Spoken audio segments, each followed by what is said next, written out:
ये दोस्तों हिंदू पंचांग के अनुसार भाद्रपद मास की पूर्णिमा तिथि पर पितृपक्ष आरंभ होते हैं, जो आश्विन मास की अमावस्या जिसे सर्व पितृ अमावस्या भी कहा जाता है, और उस दिन समाप्त होते हैं। इस बार पितृपक्ष 18 सितंबर से आरंभ होकर 2 अक्टूबर दिन बुधवार को समाप्त होंगे और शारदीय नवरात्रि 2024 में 3 अक्टूबर दिन गुरुवार को मनाए जाएंगे। दोस्तों बच्चे बड़े सभी को पितृपक्ष में कुछ ऐसी सावधानियां हैं जो बरतनी चाहिए। दोस्तों मान्यता है कि मृत्यु के देवता यमराज श्राद्ध पक्ष में पितरों को मुक्त कर देते हैं ताकि वे स्वजनों के यहां जाकर तर्पण ग्रहण कर सके। पितरों भाद्रपद पूर्णिमा पर पितृलोक से धरती पर आ जाते हैं और 16 दिनों तक श्राद्ध तर्पण पिंडदान ग्रहण करके सर्व पितरों अमावस्या की रात्रि को पितृलोक चले जाते हैं। इसलिए ये 16 दिन पूर्ण रूप से पितरों को समर्पित होते हैं। इन 16 दिनों में पितरों की आत्मा की शांति के लिए पिंडदान, श्राद्ध, तर्पण कर्म किए जाते हैं। पितरों के लिए श्रद्धा से कुछ समर्पित करना ही श्राद्ध कहलाता है। ये 16 दिन पितरों को प्रसन्न कर पितरों की कृपा प्राप्त करने के लिए बहुत ही खास माने जाते हैं। दोस्तों जैसा कि आप सभी जानते हैं कि पितृपक्ष के दौरान कोई भी शुभ और मांगलिक कार्य नहीं किए जाते हैं। शास्त्रों में पितृपक्ष के कई नियम बताए गए हैं। अगर उन नियमों का पालन न किया जाए तो इससे पितृदोष लगता है, पितृदेव नाराज हो जाते हैं। पितृपक्ष के दौरान शुभ और मांगलिक कार्य करने के साथ ही कुछ ऐसी चीजें भी होती हैं जिनका सेवन पितृपक्ष के दौरान भूल कर भी नहीं करना चाहिए। पितृपक्ष पितरों को समर्पित होते हैं, इसीलिए इस दौरान भोजन का विशेष महत्व होता है। इस दौरान पितरों के लिए भोजन निकाला जाता है, ब्राह्मण भोज कराया जाता है और पंच बलि भी दी जाती है। लेकिन शास्त्रों में कुछ ऐसी चीजों के बारे में बताया गया है जिन्हें पितृपक्ष के दौरान भूल कर भी नहीं खाना चाहिए। कुछ ऐसी चीजें हैं जिनका ना तो पितृपक्ष के दौरान सेवन करना चाहिए और ना ही पितरों को या ब्राह्मणों को इन चीजों का भोग लगाना चाहिए। दोस्तों ऐसे में हम जानते हैं कौन सी ऐसी चीजें हैं जिनका पितृपक्ष के दौरान भूल कर भी सेवन नहीं करना चाहिए। कौन सी ऐसी चीजें हैं जिनको पितृपक्ष के दौरान पितरों को या ब्राह्मणों के भोजन में भूल कर भी शामिल नहीं करना चाहिए, वरना दोष लगता है।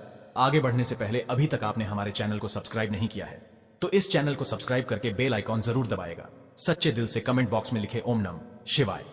दोस्तों बड़े बुजुर्गों द्वारा, ब्राह्मणों द्वारा आपने अधिकतर यही सुना होगा कि पितृपक्ष के दौरान वही भोजन बनाए, वही भोजन का पितरों को या ब्राह्मणों को भोग लगाएं जो पितरों को पसंद था, तभी ही पितरों की आत्मा को शांति मिलती है। लेकिन यहां पर हम कुछ ऐसी गलतियां कर देते हैं। अधिकतर घरों में अधिकतर लोगों के पूर्वजों को लहसुन प्याज पसंद होता है, तो जब वे भोजन बनाते हैं तो उसमें प्याज और लहसुन डालते हैं और पूर्वजों के पसंद के हिसाब से भोजन बनाकर ब्राह्मणों को वो भोजन करा देते हैं। या फिर जिनके पितरों को नॉन वेज पसंद होता है तो वे नॉन वेज लेकर किसी जरूरतमंद व्यक्ति को पितरों के नाम से दान कर देते हैं, जिससे उन्हें पितरों का आशीर्वाद प्राप्त हो। दोस्तों अगर आप भी ऐसा करते हैं तो भूल कर भी ऐसी गलती आगे से ना करें। शास्त्रों के अनुसार पितृपक्ष के दौरान प्याज, लहसुन, मीट और अंडे का सेवन भूल कर भी नहीं करना चाहिए और पितरों के भोजन में भी इन चीजों का इस्तेमाल भूल कर भी नहीं करना चाहिए। शास्त्रों के अनुसार भगवान विष्णु और महालक्ष्मी जी को पितृदेव कहा गया है। पितरों का भोजन, श्राद्ध, तर्पण, पिंडदान सबसे पहले भगवान विष्णु और महालक्ष्मी जी ही स्वीकार करती है। उसके पश्चात यह पितरों को मिलता है और भगवान विष्णु और महालक्ष्मी जी के पूजन में प्याज, लहसुन, मीट, अंडे का इस्तेमाल करना वर्जित बताया गया है। अगर आप पितरों के भोजन में मीट, अंडा, प्याज, लहसुन इन चीजों का इस्तेमाल करते हैं तो भगवान विष्णु और महालक्ष्मी जी उसे स्वीकार नहीं करेंगे, और जब वे पितृदेव स्वीकार नहीं करेंगे तो हमारे पितृ भी उस भोजन को स्वीकार नहीं करेंगे। इसीलिए इस बात का हमेशा ध्यान रखें। दोस्तों श्राद्ध पक्ष के दौरान पितरों के निमित्त जो भोजन बनाए या ब्राह्मणों को भोजन कराने के लिए भी जो भोजन बनाए वो बिना प्याज, लहसुन और मीट, अंडे का बनाए, और ना ही पितरों के नाम का ऐसा भोजन आप किसी जरूरतमंद व्यक्ति को दान दें। श्राद्ध पक्ष के दौरान पितरों को जो भोजन बनाए वो बिना प्याज और बिना लहसुन तथा मीट, अंडे का होना चाहिए। ये सभी सामग्री शुद्ध भोजन में नहीं डालना चाहिए, घोर पाप लगता है, पितृदेव क्रोधित हो जाते हैं। ध्यान रखें पितृपक्ष के दौरान आप भी प्याज, लहसुन और मीट, अंडे का इस्तेमाल भूल कर भी ना करें। शराब आदि का सेवन भी ना करें। दोस्तों पितृपक्ष के दौरान बासी भोजन ना करें। इन 16 दिनों में बासी भोजन शैतान को प्राप्त होता है। पितृपक्ष के दौरान ना ही बासी भोजन करना चाहिए और ना ही किसी को कराना चाहिए। कोई जरूरतमंद व्यक्ति अगर आपके द्वार पर आए तो उसे भी आप बासी भोजन ना दें। शास्त्रों में बताया गया है कि पितृपक्ष के दौरान पितृ किसी भी रूप में द्वार पर आ जाते हैं, और अगर ऐसे में आप पितरों को बासी भोजन दे देंगे तो इससे आपको पितृदोष लगेगा। इसीलिए इस बात का विशेष ध्यान रखें, ना तो आप बासी भोजन करें और ना ही किसी को दें। दोस्तों पितृपक्ष के दौरान अपने खुद के लिए वस्त्र नहीं खरीदने चाहिए। इन 16 दिनों में आप वस्त्रों का दान कर सकते हैं, पर अपने लिए कभी वस्त्र न खरीदे। इस दिन नए वस्त्र खरीदना अशुभ माना जाता है। पितृपक्ष के दौरान पति पत्नी को दूरी बनाकर रहना चाहिए, क्योंकि इस दौरान हमारे पितृदेव हमारे घर के अंदर ही हमारे आसपास मौजूद रहते हैं, और अगर आप ऐसा करेंगे तो हमारे पितृ नाराज होकर चले जाएंगे। पितृपक्ष के दौरान घर में रोना नहीं चाहिए, इससे भी पितृदोष लगता है। इन 16 दिनों के अंदर खुशी खुशी पितरों का स्वागत करना चाहिए, उनका आशीर्वाद प्राप्त करना चाहिए। दोस्तों पितृपक्ष में पितरों का भोजन बनाते समय भोजन में चावल, दाल या रोटी न बनाएं। पितरों के लिए सदैव पक्का भोजन जैसे कि पूरी, कचौड़ी, पराठे इत्यादि आदि बनाए जाते हैं, हलवा पूरी बनाए जाते हैं, खीर आदि बनाई जाती है। पितरों को खीर बहुत पसंद आती है। खीर खाकर हमारे पितर हमें ढेरों आशीर्वाद देते हैं। पितृपक्ष के दौरान आप स्वयं दाल, चावल, रोटी आदि खा सकते हैं, पर पितरों को ये चीजें ना दें। लेकिन याद रहे, पितरों को जो भोजन बनाएं, ब्राह्मणों को जो भोजन कराएं, वो पक्का ही बनाएं। जैसे कि खीर, पूरी, मूंग दाल की कचौड़ी, दही, जलेबी, इन चीजों को आप बना सकते हैं।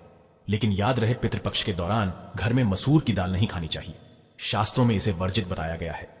दोस्तों, मसूर की दाल के अलावा पितृपक्ष के दौरान काले नमक, काले जीरे का सेवन भी नहीं करना चाहिए और ना ही ब्राह्मण भोजन में इन चीजों को शामिल करना चाहिए। पितृपक्ष के दौरान मूली, लौकी, खीरा और सरसों का साग ना तो खाया जाता है और ना ही खिलाया जाता है। श्राद्ध पक्ष में इन चीजों को खाना और खिलाना दोनों ही वर्जित होता है। श्राद्ध पक्ष के दौरान पितरों के भोजन में नींबू नहीं डाला जाता। आप स्वयं नींबू का सेवन कर सकते हैं, लेकिन पितरों के भोजन में, ब्राह्मण भोजन में नींबू न डालें। पितृपक्ष के दौरान कई तांत्रिक क्रियाएं भी की जाती है, इसीलिए इस दौरान दूध, दही या फिर सफेद खाद्य पदार्थ जैसे कि सफेद रंग की मिठाइयां, बर्फी इत्यादि का सेवन नहीं करना चाहिए। लेकिन हां, ये चीजें आप अपने घर में ही बनाकर खा सकते हैं। दोस्तों, पितृपक्ष के दौरान गाय के दूध का सेवन करने से बचना चाहिए, खास तौर पर वो गाय जिसने हाल ही में बच्चे को जन्म दिया हो। ऐसी गाय के दूध का सेवन भूलकर भी ना करें। पितृपक्ष के दौरान खीर अवश्य ही बनाई जाती है और खीर का पितरों को, ब्राह्मणों को भोग लगाया जाता है। इसीलिए आप पितृपक्ष के दौरान दूध से ही खीर बनाकर उसका भोग लगाकर प्रसाद के रूप में उसे ग्रहण कर सकते हैं। लेकिन खाली दूध का सेवन ना करें, यानी सीधे दूध का सेवन ना करें। पितृपक्ष के दौरान कढ़ी बनाना और खाना भी वर्जित होता है। इस बात का विशेष ध्यान रखें। पितृपक्ष के दौरान कुलथे की दाल का भी सेवन ना करें। दोस्तों, ध्यान रखें, पितृपक्ष के दौरान आप पितरों के लिए जो भी भोजन बनाए, उस भोजन में आप तिल अवश्य ही डालें।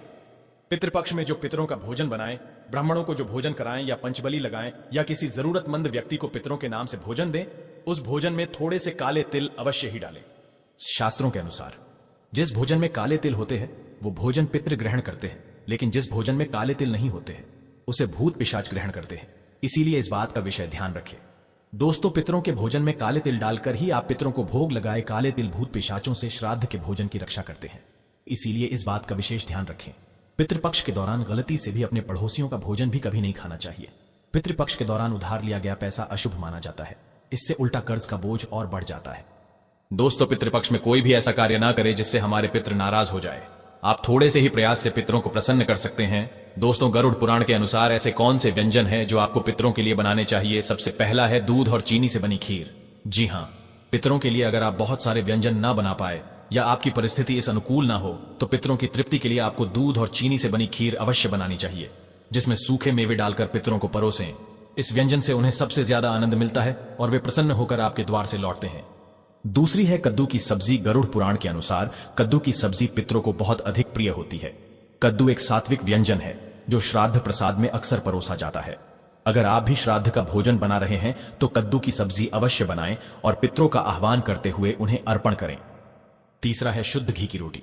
जी हां, शुद्ध घी से बनी रोटी अवश्य बनाएं और अपने पितरों को याद करते हुए एक रोटी कौए को और 2 छोटी रोटियां बनाकर गाय और कुत्ते को खिलाएं। इनसे पितृ जिस भी रूप में धरती पर उपस्थित होंगे वे तृप्त होकर आपको अवश्य आशीर्वाद प्रदान करेंगे। चौथी है पीली मूंग दाल और सफेद उड़द दाल। इन दोनों दालों के विषय में गरुड़ पुराण में बताया गया है, जिसमें 2 दालों से बनने वाले व्यंजन चाहे वो मीठे हुए या नमकीन अवश्य पितरों के लिए बनाने चाहिए। अगर आप उनकी श्राद्ध तिथि पर ये दालें बनाते हैं तो अधिक लाभदायी होता है। इसके अलावा आलू, गेहूं से बनी पूरी मीठी गुड़ की रोटी, मीठे केसर वाले चावल, काले चने और बेसन से बनी चीजें भी पितरों के लिए बनाई जाए तो पितृ प्रसन्न होकर उन्हें ग्रहण करते हैं। आइए अब जानते हैं भोजन कैसे बनाना चाहिए। जैसे हम ईश्वर का भोग बनाते समय उसे नहीं छकते या उसे झूठा नहीं करते, ठीक उसी प्रकार हमें पितरों का भोजन भी उन्हें अर्पण करने से पहले छकना नहीं चाहिए और न ही झूठा करना चाहिए। भोजन बनाने से पहले आपको पूरी तरह से शुद्ध होना चाहिए। बिना स्नान आपको पितृ भोजन नहीं बनाना चाहिए। और जो स्त्री मासिक धर्म में हो उस वक्त भी उन्हें पितृ भोजन को नहीं बनाना चाहिए। पितृ भोजन बनाने से पहले रसोई घर को गंगा जल से, और यदि गंगा जल ना हो तो साधारण जल छिड़क कर पहले स्वच्छ कर लेना चाहिए और उसके बाद भोजन बनाने से पहले ओम पितृदेवाय नमः या ओम वासुदेवाय नम इन मंत्रों का उच्चारण करके ही भोजन बनाना आरंभ करना चाहिए। आइए अब जानते हैं कैसा भोजन नहीं बनाना चाहिए। कई लोग मानते हैं कि उनके पितरों को मांसाहार भोजन पसंद था तो उन्हें पितृ श्राद्ध पर मांसाहारी बनाकर खिलाना चाहिए, किंतु पितृलोक में प्रवेश के पश्चात पितरों का भोजन सात्विक बन जाता है, इसलिए उनके श्राद्ध या भोजन में तामसिक व्यंजन का प्रयोग कदापि नहीं करना चाहिए। केवल सात्विक व्यंजन ही उनके लिए भोजन में बनाने और खिलाने चाहिए। तामसिक व्यंजन के साथ प्याज, अदरक, लहसुन का प्रयोग भी श्राद्ध भोजन में नहीं करना चाहिए। इन पदार्थों का प्रयोग भोजन में करने से पितृ भोजन ग्रहण नहीं कर पाते और वे भूखे ही पितृलोक लौट जाते हैं। पितृ भोजन में ज्यादा तेज मसालों का प्रयोग न करें। जितना हो सके भोजन को मीठा और सात्विक बनाना चाहिए, जिससे पितृ उन्हें आसानी से ग्रहण कर पाए। यह एक सबसे महत्वपूर्ण बात हम आपको बताना चाहेंगे। हम भोजन तो परोस देते हैं या उनका भोग पितरों की तस्वीर पर लगा देते हैं या कोई गाय कुत्ते को भी खिला देते हैं, किंतु हम भोजन के साथ जल अर्पण करना भूल जाते हैं। सबसे जरूरी है जल अर्पण करना। पितरों को आप भोजन न भी अर्पण करें, किंतु जल का अर्पण पितृपक्ष के पूरे मास में अवश्य करें, जिनसे पितृ प्यासे ही पितृलोक में न जाएं। इस प्रकार से आप अपने पितरों को भोजन खिलाकर संतुष्ट कर सकते हैं। दोस्तों, अब जानते हैं इन 16 दिनों में पितृपक्ष के दिन कितना भी जरूरी क्यों ना हो जाए, कोई आपसे इन चीजों को उधार मांगे तो पितृपक्ष के दौरान भूलकर भी ये 4 चीजें कभी किसी को ना दें, अन्यथा आपके परिवार में कंगाली देखने को मिल सकती है। आपके पितृ आपके घर का त्याग कर सकते हैं, वो रुष्ट हो जाएंगे, लग जाएगा पितृदोष। आगे बढ़ने से पहले अगर आप भगवान शिव से प्यार करते हैं तो सच्चे दिल से कमेंट बॉक्स में लिखे ओम नमः शिवाय। दोस्तों, पितृपक्ष के समय में उधार देना या लेना हर व्यक्ति के जीवन में जरूरी सा हो जाता है। कोई किसी को उधार देता है तो इस बात के लिए कि उन्हें उनके जीवन में अच्छी चीजें वापस प्राप्त हो सके, तो इसकी वजह से उधार देते हैं। तो कुछ व्यक्ति सामाजिक सरोकार निभाने के लिए उधार देते हैं। लेकिन दोस्तों, क्या आप जानते हैं, खासतौर पर पितृपक्ष के दौरान अगर आप ऐसा करते हैं तो आपके जीवन में कंगाली विद्यमान हो जाती है। इसीलिए कम से कम पितृपक्ष के दिनों में तो ऐसा ना करें। अब बात करते हैं सबसे पहली चीज की। पितृपक्ष पर सबसे पहली चीज तो यह है कि अपने पूर्वजों से जुड़ा धन या किसी भी प्रकार की कोई चीज आप किसी भी व्यक्ति को ना दें।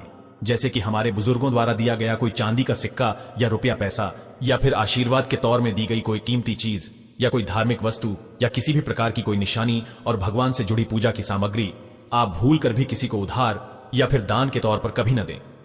क्योंकि माना जाता है कि अगर आप इस प्रकार की सामग्री दूसरे व्यक्ति को दे देते हैं तो आपके पूर्वज नाराज हो जाते हैं और बुजुर्गों द्वारा मिला आशीर्वाद खत्म हो जाता है।